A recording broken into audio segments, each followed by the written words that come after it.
What was the point of defeating the Nazis if we went on to dominate so much of the globe as violently as we have? So that we could have the rest of the world to ourselves? The Guatemalan president, Juan Jose Arevalo, delivered a speech at the height of the American pressure campaign that kind of channels that exact same question. Before the coup d'etat, he said these words, and I think those words still ring true today. He said, and I quote, "The war that began in 1939 ended, but in the ideological dialogue between the two worlds and two leaders, Roosevelt lost the war. The real victor was Adolf Hitler. It is my personal opinion that the contemporary world is moved by the ideas that served as the foundation on which Hitler rose to power." 70 years later, I think history has proven Arevalo right.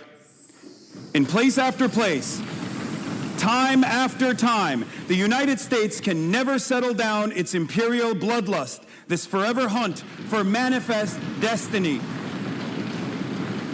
We can draw a straight line from indigenous massacres of the early United States to the 20th century, killing fields that we have created in the third world.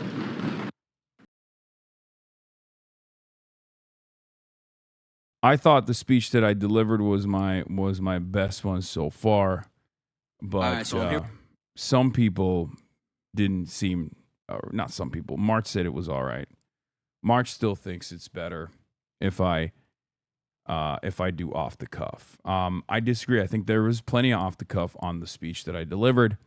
He said it was like much better. He said it was much better. You were on MSNBC. My mom called me and told me she saw a clip of Hasan Piker on MSNBC and she wants me to marry him. Oh, okay, Ma. Let me just call him up. Oh, I was on MSNBC? Hell yeah. After I went to the UMich rally, my mom's an obsessed. She watches videos on YouTube before bed and always tells me how handsome she thinks he is. Moms love him. Dude, this is awesome. This is awesome. Okay. I love that. I love that. The word is spreading to the moms all across the country. Okay. Preaching the Hasanabi gospel. Yes, you were good, man. Give it best of both things. Okay. In any case, folks, yeah, now that the Ezra piece came out, I think MS Now has to defend me. That's just, King Liberal. King Liberal defended me, so all the liberals need to fall in line, Liberals don't understand anything. He doesn't even know what the dictatorship of the proletariat means. He's not just dumb about politics, he's also dumb about Marxism. It's the transitory period between capitalism and full communism. It's not a literal dictatorship.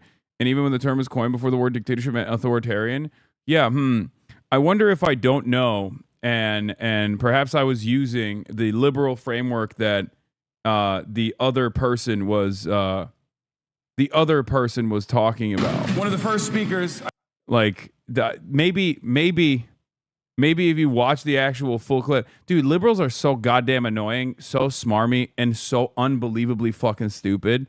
It blows my fucking mind. First time, long time, but what did the hiss mean? So they have traditions at the Yale Political Union, okay? So this is the oldest political union / debate club that they've had.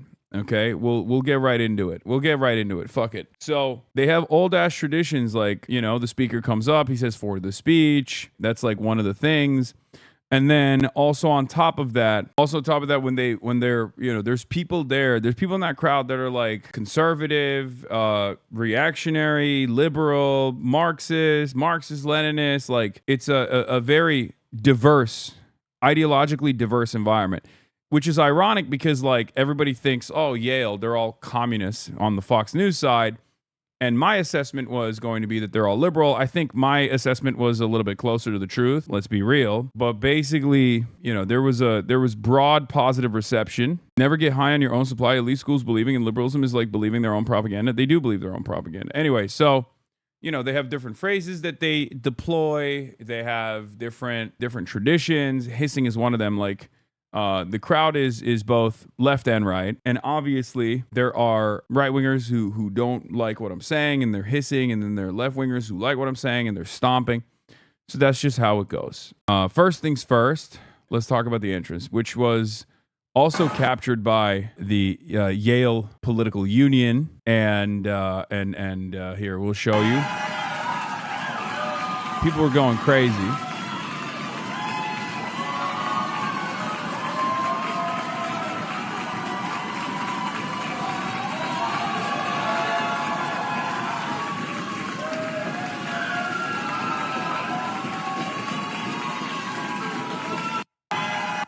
And not only was the reception incredibly positive, some might even say orgasmic.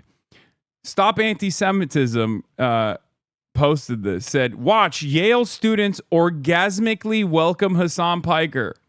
A man who said America deserved 9/11 and calls the murderer a sitting U.S. senator. Yale is poison. Keep your children and grandchildren as far away from this institution as you can. You know, Noah Culwin also made a joke and said, watch Yale students orgasmically welcome Hasan Piker. That's an insane way to cover that entrance. I don't know why the Stop Anti-Semitism lady went with that. There were probably different words that she could have used there as a substitute for orgasmically. But you know what? Fuck it. Why not? Okay? Why not? If you're just going to be a horn dog about your psychosexual pathological obsession with me, you might as well go all the way. So I respect it. I respect Stop Anti-Semitism for being unbelievably horny. To be horny is to be alive. This reply to it is gold. What it is? Live reaction. Live reaction from Yale students to Hasan's arrival. Oh my God, I'm nutting. Oh, uncontrollable coming. Oh shit. Oh fuck. The nobody, and I was balling then. Yeah, so much of the anger and resentment directed towards me, and I don't really know why this is the case, is weirdly sexualized. That was just a strange thing. I don't know what it is. I have no idea where that comes from, but it was very strange. Who'd you say hi to on your speech? The photographer. She came up to the right side of the podium. We can draw a straight line from indigenous massacres of the early United States to the 20th century. Oh, the girl that was running up. See? You even see her right there, the photographer. You can see her right here. She's running up. Of the early United States to the 20th century, killing fields that we have created in the third world. Hi.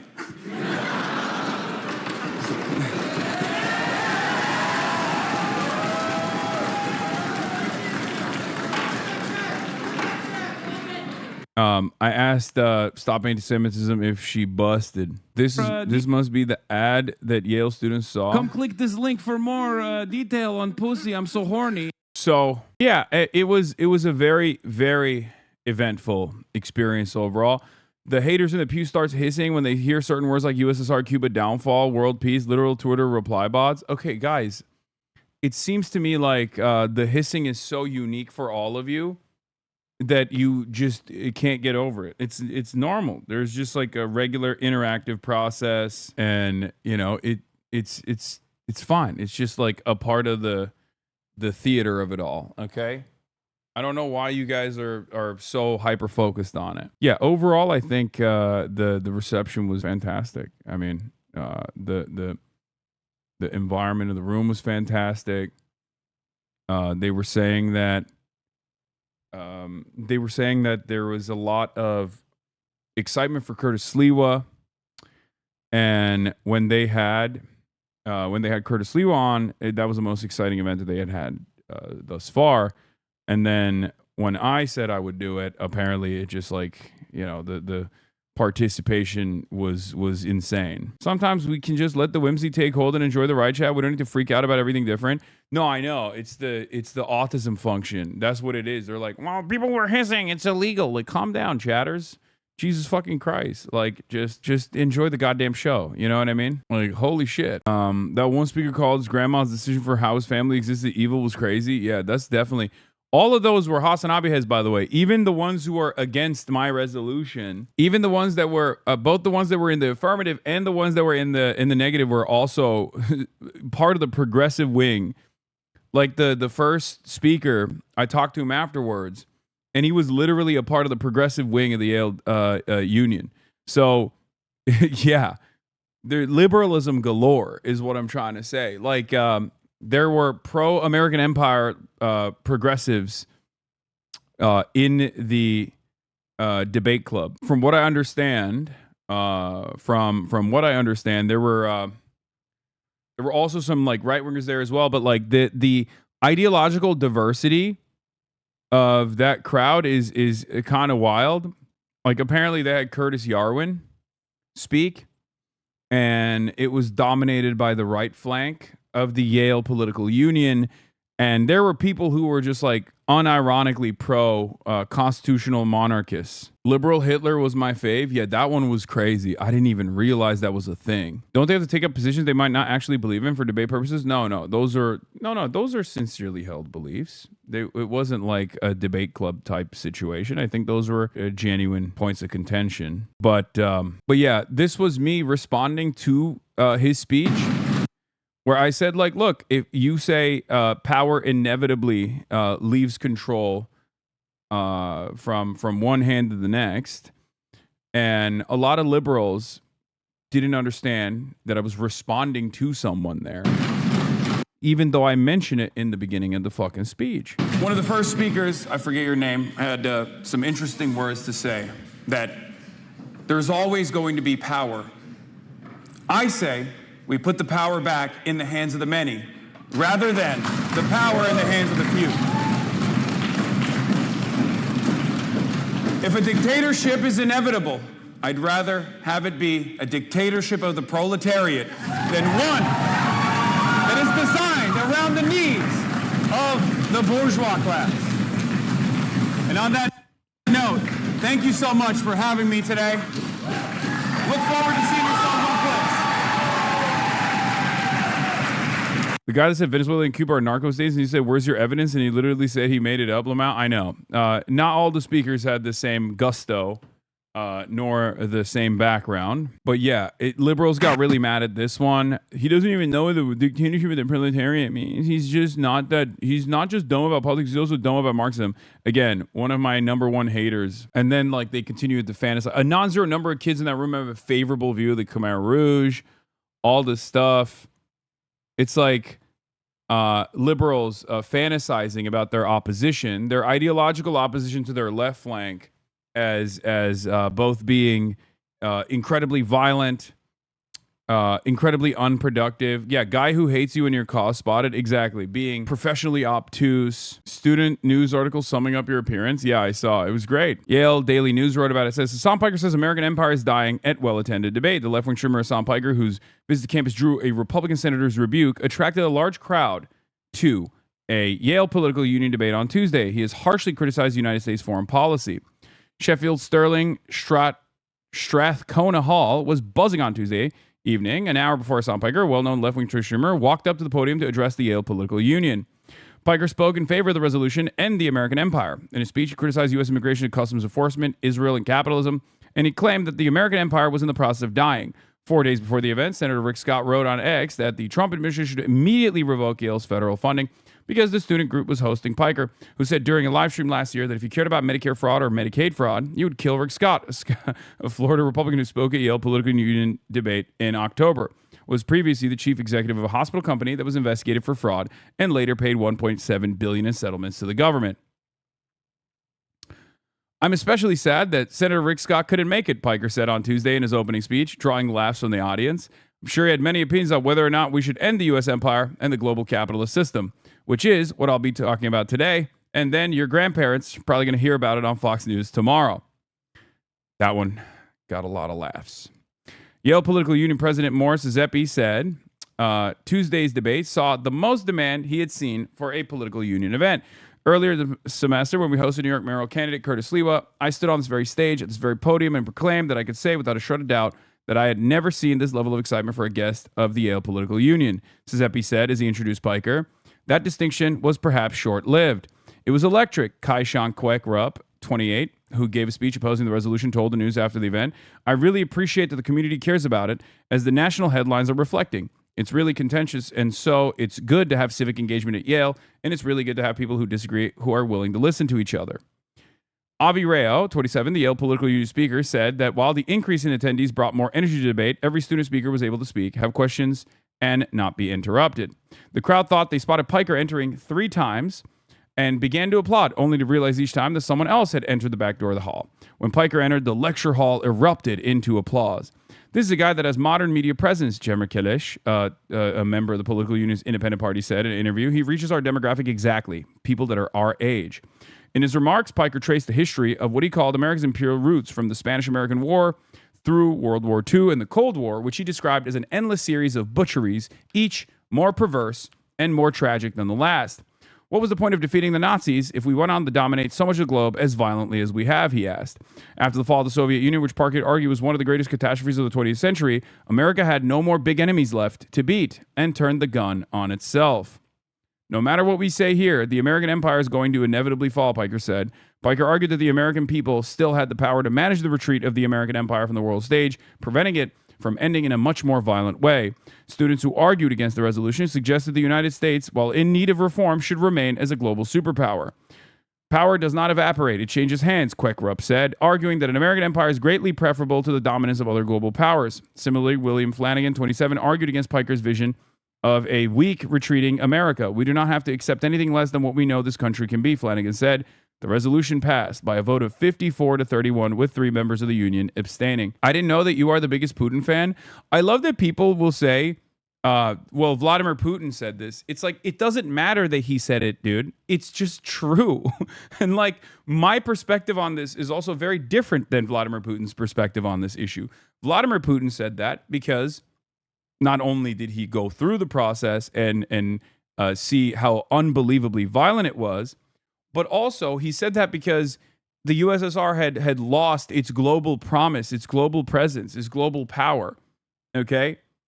My perspective on provide data on life expectancy plummeting in the immediate aftermath of the dissolution of the fucking USSR, like suicide rates skyrocketing, child prostitution increasing tremendously. What do you mean provide data? I mentioned it in the fucking speech. But it's not just that. My point there isn't just about the material harm that the Soviet bloc nations were experiencing in the aftermath of this dissolution. It was also about the fact that we were left uncontested. We, the United States of America and Western powers, were left uncontested in the global stage.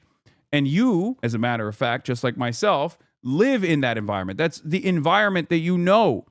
That's the only environment that you've existed in.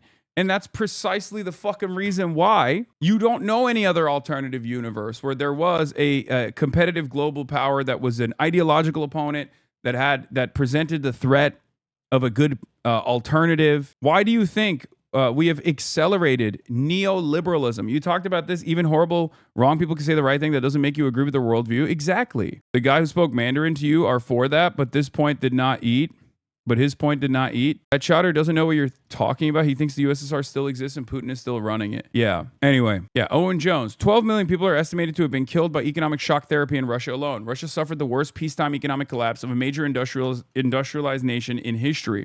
The Russian economy nearly halved. The fall in Russian output was much worse than caused by the Nazi invasion in 1940s.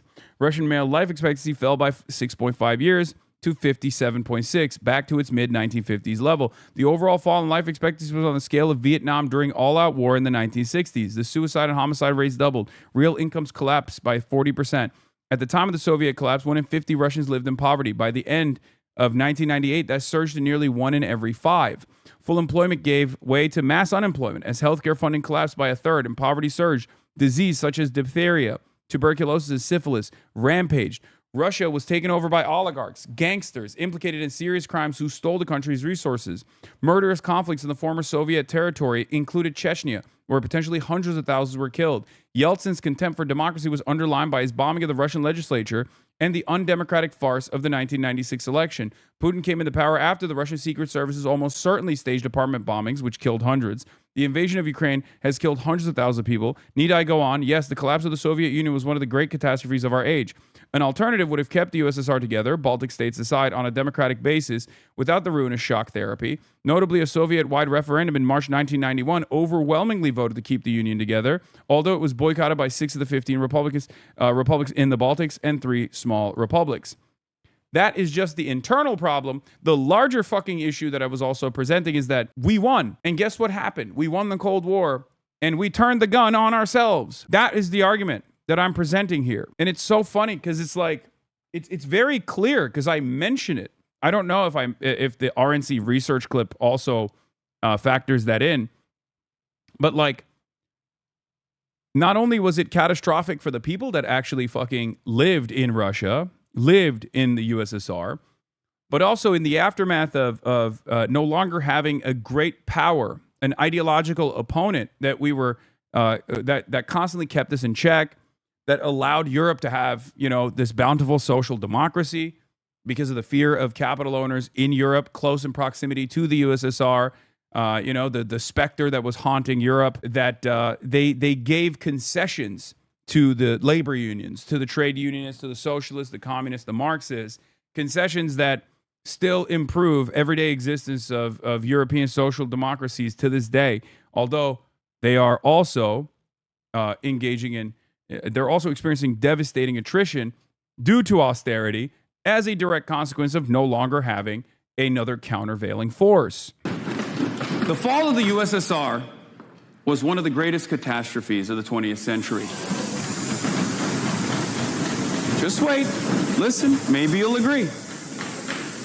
Not only was there incalculable harm done to every single country under its banner, child prostitution, skyrocketing suicide rates, life expectancy plummeting, but America was no longer contested around the globe. And it is precisely because of the end to that multipolarity that we saw accelerated neoliberalism that is devastating every Western nation right now. Unlimited and unchecked greed.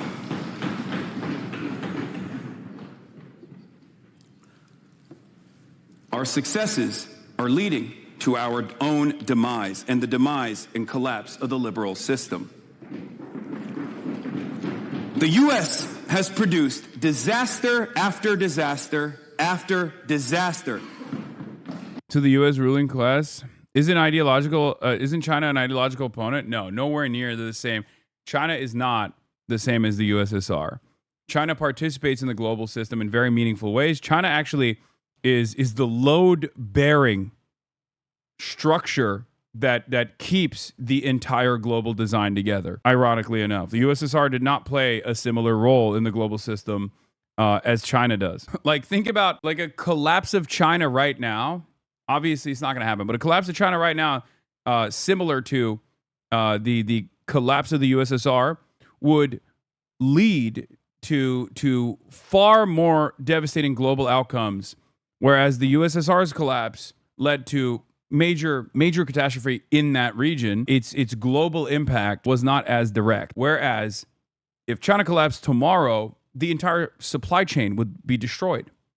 China is the manufacturing hub of the entire planet. China participates in the global system in much more meaningful ways than the USSR ever did. Yes, China has bailed us out in the 2008 financial crisis. You're right about that. But in any case, let's continue. So it's very funny that, of course, like the RNC would take this anti-intellectual stance. And I didn't even realize, like, I actually straight up explained the position fairly well here. So they did this thing where it's not even fucking out of context. I'm sorry to say, but I think the people aren't ready for the phrase dictatorship of the proletariat. I don't think it really works in English, given the modern connotation. Same way they aren't ready to hear you say to do agitated propaganda. I don't care. I'm going to say it regardless because it probably makes people a little bit more curious.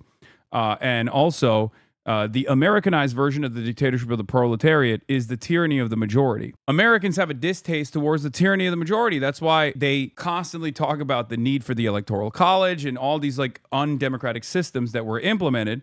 But the tyranny of majority is just democracy. A dictatorship of the proletariat is just democracy. It's theoretical democracy. It's the purest form of the democratic process. Americans might turn around and say that's mob rule, but it's just democracy, because what is the inverse of the tyranny of majority? It's the tyranny of minority, a dictatorship of the bourgeois. Maybe they aren't prepared to hear the word dictatorship. It don't matter, because I mentioned the dictatorship of the minority, the capital owning class. Do you not think that there will be volatility and harm in the demise of the American empire that could rival that of the fall of the USSR? Well, if you paid attention to my speech, that's precisely what I was trying to factor in, because I'm seeing something quite similar, right? I'm seeing something quite similar take place right now in the United States of America, and it's actually far more consequential and far worse. But I think that we have the power to make sure that that retreat is managed, and is managed in a way that is beneficial for everyone, and we yield a more egalitarian society in the aftermath of such incidents. That was the entire point of my speech, at least. So this was another manages to be $361 billion larger than last year's, despite cutting $300 billion in social programs. All of that money is going to policing, and it's going to endless war. It's not going to bridges, it's not going to tunnels, and it's certainly not going to healthcare. Every single one of you, regardless of your political affiliations or your ideology, should consider that money to be stolen from you.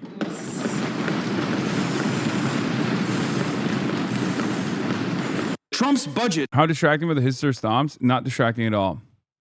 Why are chatters talking optics? This speech wasn't for the modern Democrats or Republicans. You're talking to politics-inclined youth at a revered university. It was for the kids in the room and just so happened to be streamed to everyone. Yeah, it's really funny that people are making it seem like this was my stump speech at like a fucking Michigan rally or something. And this was actually, I mean, I'll be honest, like I pulled back. I pulled back on more radical elements of my speech on purpose, because I assumed that the room would not be super receptive to it, because it's Yale after all, right? Like these are the sons and daughters of incredibly wealthy individuals, and therefore my expectation was going to be that they would not be positive about such radical statements. But what's really interesting about it is I was wrong, because this diva cooked right after me. Of the international corporate conglomerates that our governments serve. America is not and has never been the linchpin singeing together the democratic free world. We toppled Allende to install Pinochet in the 70s, provided financial backing to the fascist Argentinian juntas, supplied unconditional support to Yeltsin, chief architect of the modern Russian oligarchy during the Soviet collapse of the 90s, and today we bankroll the genocidal apartheid Israeli regime, playing defense in the UN for the anal gang rape of Palestinian prisoners with rusty metal holes. We have set a global historical precedent for draconian drug laws, upending entire economies with gang warfare driven by the American elite's unquenchable twin desires for coke and bloodshed. We have set back progress, combating the climate crisis that threatens the imminent annihilation of life on Earth. Of the international corporate. She's the exact opposite of the redheaded kid from Cambridge, but she cooked hard. Yeah, no, she popped the fuck off. Also, it's really funny because I do realize now when I was speaking, because I had a mic already, March had the other mic. That's why you heard the hisses a lot louder. I'm beginning to realize that's why you guys were fucking complaining so much, because you can still hear the hisses, but they're just not as loud anymore because the mic is now on the podium, because March went up there and put his mic on the podium so you guys could hear the other speaker in the room. So that makes a lot more sense. Another quote-unquote more benevolent empire. What I and what the Left Project in general is aiming for is the complete dissolution of that hierarchical system of international control, power, and economic coercion. Where power should end up and where power should resolve is in the international hands of people, of human beings, not of governments, not of corporate leaders, not of stock traders, not of the monsters who would bomb life on Earth into oblivion for another cent in their stock portfolio. That was so good. I have been playing too much Minecraft with my 6-year-old, so all the hissing was giving me flashbacks. We live in polarizing times. Don't be conciliatory towards the right, Hasan. Okay, chatters. I think I had the right amount. Did your dad enjoy it? Yes. Did your faith in youth get restored? Yes and no. It was the right amount. It was the right amount, and I'm very happy with it because I'm not just speaking into that room as you guys have seen. I'm speaking to the entire Fox News audience. So I was very happy with the speech. I was very happy with the reception. And your fit was way better, by the way. Loved it. Thank you. Can you talk about the specific Yale political parties in attendance, particularly the menace who's drinking? Yeah, there's like different factions in the Yale political union. You got left. Apparently the communists were also a part of the Yale political union, but they separated. You have the progressive wing. You have the centrist wing, I think. Like, I'm not entirely certain about the different factions, but you have the right wing, you have the far right. So you have the Tories. There's 7 parties total, I believe. And it was a really interesting conversation, really interesting back and forth. It was funny with this one where his argument was we need to rebuild this empire because this one sucks. So I'm curious what, kinds of means are justifiable. For example, if an empire deems a certain group. I was going to ask that same question too, but I didn't want to constantly be on the podium asking questions. But so I was laughing because he asked that question. It's like, so if means justify the ends, like, what do you do? Like, what about genocide? Subversive to its own ends. A group that makes up a sizable portion of its population. Would something like a mass extinction or a mass termination or like a mass disenfranchisement of this group ever be justified? Because of the way the gentleman posits his view of empire, it seems like this is a reasonable option. So We're about to unveil liberal Hitler. Absolutely. So I did have one line that was basically clear, coherent, and prefer one that maximizes collective human good. So I mean, the empire, if it does those actions this was supposed to be in the affirmative too. This was supposed to be a defense of collapsing the U.S. empire. And he took a very interesting pivot that ended up defending what the spirit of American empire was supposed to be. This guy was trolling, correct? No, I don't think so. What is this? What was the point of defeating the Nazis if we went on to dominate so much of the globe as violently as we have, so that we could have the rest of the world to ourselves? The Guatemalan president, Juan Jose Arevalo, delivered a speech at the height of the American pressure campaign that kind of channels that exact same question. Before the coup d'etat, he said these words, and I think those words still ring true today. He said, and I quote, "The war that began in 1939 ended, but in the ideological dialogue between the two worlds and two leaders, Roosevelt lost the war. The real victor was Adolf Hitler. It is my personal opinion that the contemporary world is moved by the ideas that served as the foundation on which Hitler rose to power." 70 years later, I think history has proven Arevalo right. In place after place, time after time, the United States can never settle down its imperial bloodlust, this forever hunt for manifest destiny. We can draw a straight line from indigenous massacres of the early United States to the 20th century, killing fields that we have created in the third world. What? I feel like you spoke a truth that a lot of people haven't heard or haven't been raised to argue against, which is a great depiction of society as a whole. This was by far your best performance to date, in my opinion. Other speeches have been superb, but this one gave theatrics and made it much more enjoyable. So yeah, I think it was really good. I think it was a really productive experience. Fox News has started mentioning you for 3 minutes every hour at the top of the hour unless you subscribe for $6 or for free with a Twitch Prime sub. Hell yeah. Thank you for reminding me. Stomping is in support. Hissing is against. But the hissing could be against me, or the hissing could be like a boo against me saying like, fuck Trump. You know what I mean? So when you say like, when I mention Trump, there's like people hissing because they hate Trump, right? Like it's for both at the same time. The party of the right is chock full of freakish legacies of essayers. When I was on campus, the impotent rage of these losers caused an attempted homicide-suicide. Wait, what the fuck? That's insane. Okay. What stance vote on American Empire did the guy sitting next to you have? I don't think they voted.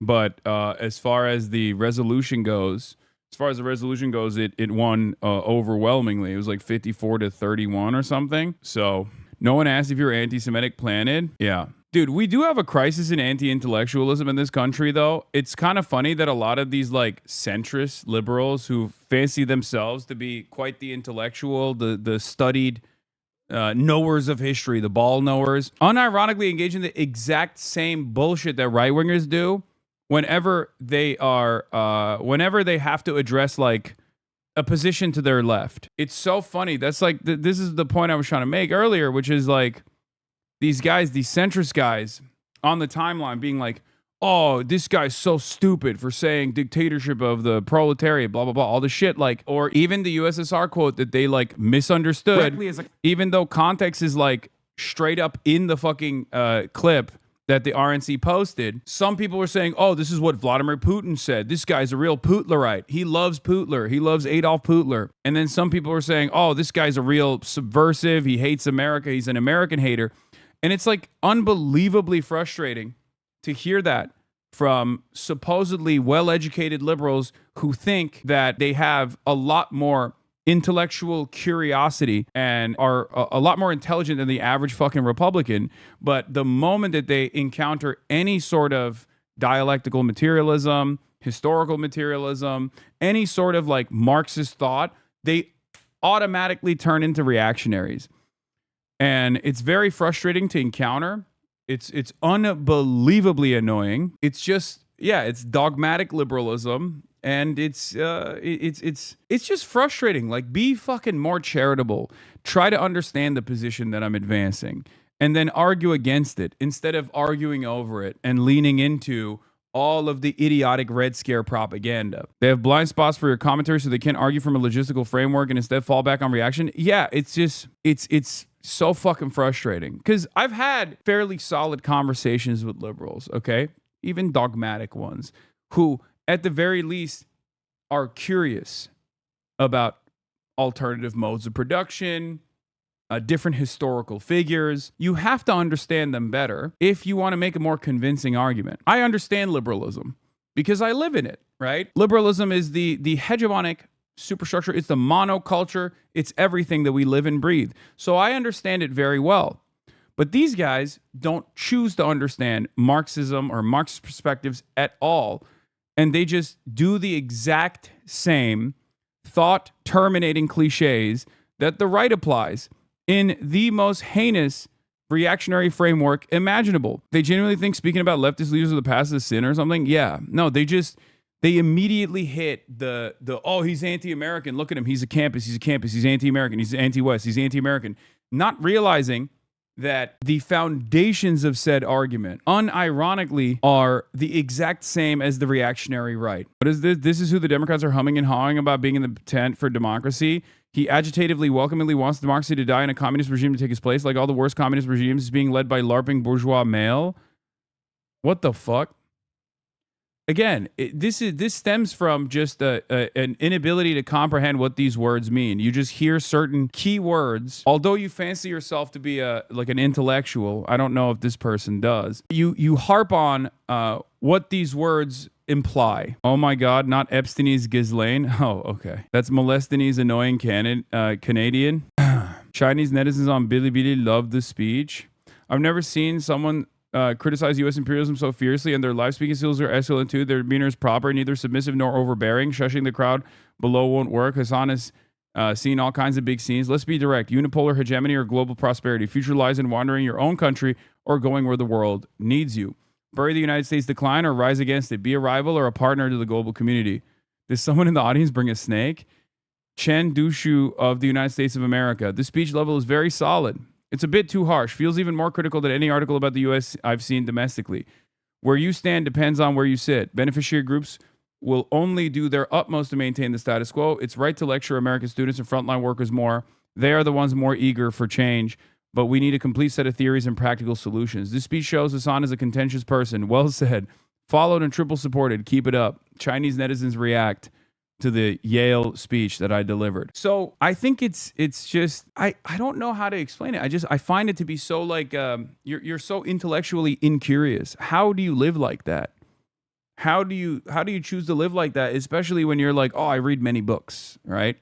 I read many books. I'm smarter than the average Republican, and yet you pivot to the same exact reactionary framework. Fear, Western chauvinism guides your perspective. The fear of the unknown and the assumption that what we've done to the rest of the world will inevitably turn into a revenge campaign, and it will be done to us. Like, you know, the third world will rise up and dominate us in the same exact way that we've dominated them. Like, it's ridiculous. It's shown time and time again not to be the case. Those who were subjugated do not turn around once they're emancipated and do that exact same sort of violence to those who subjugated them. It's just not how it works. Anyway, this was one of the retorts, one of the responses where he in his speech talked about like social liberalism is like has to be enforced upon people through American imperialism, which I thought was bad. And then he also said a couple things that were just like straight up untrue about like Cuba and Venezuela being a narco-terrorism hubs, which was interesting because he's said that he was a progressive and yet he was like channeling Donald Trump there, something that Donald Trump himself has actually dropped, or his FBI has actually dropped. Consequence of America's power waning on the global stage because empire does feel threatened. So I think your first question was like free speech and relation to liberal democracy. So I agree. I think like I'm one of the big ones that like condemns like the Americans who like jailed in the Red Scare and all those things. I actually think that like we're actually pretty good at like actually protecting actual free speech right now. I don't think people are actually like jailed or anything. I think like one of the most dangerous attacks on free speech is a sort of more like institutional one, like the ones that's happening in like schools all over, like the South, for example, where you can't teach critical race theory. But once again, like I think one of my main points is that like this sort of free speech is like I think unique and like even unique to like America compared to the rest of the West. For example, the UK, where like they can like censor anything. But I think the state of free speech in America. This was the other answer, I think. Election 2028. That's how we solve it. I forget your third question. It's just Venezuela and Cuba being narco states. Where you got that information from? So I mean, once again, I'm not like the greatest like expert on like cartels, but I'm pretty sure, for example, like I can't tell you specific research for you, but like I'm pretty sure Cuba, for example, is like makes a significant amount of money as like a middle point between like South American cartels and like America. And it's like planes take off from there, and there is like some evidence that like the government has cooperated. Same, I think, similar in Venezuela. That's what I'd say. I think it's like wrong to sort of like say that they haven't cooperated. Yeah, it's not true. That's just objectively untrue. Two separate prosecutions have taken place here. Donald Trump actually tried to get the Florida prosecutor to bring up drug trafficking charges against the current Cuban administration, and they failed to materialize any evidence whatsoever because it doesn't exist.